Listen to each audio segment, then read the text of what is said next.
Sir आपनो परिचय। વિનોદભાઈ બારડ, અધ્યક્ષ ગીર સોમનાથ અખિલ ભારતીય રાષ્ટ્રીય શૈક્ષિક મહાસંઘ। સર અત્યારે શિક્ષક આત્મહત્યા કરી છે, શું કારણ છે?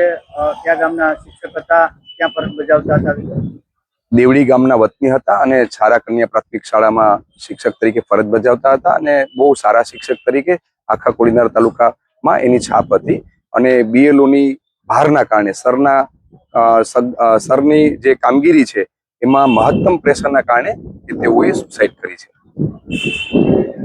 વધારાનો ભાર છે શિક્ષકો ઉપર, એટલા માટે શિક્ષકો પણ ક્યાંક ને ક્યાંક પરેશાન છે, માગણી છે।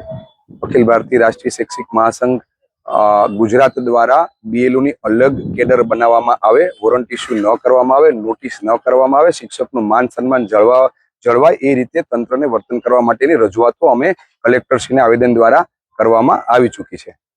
પરિવારની કઈક માંગ છે? પરિવાર દ્વારા પણ માગણી છે અને અખિલ ભારતીય રાષ્ટ્રીય શૈક્ષિક સંઘે 1 કરોડ રૂપિયાના વળતરની માગણી કરી છે।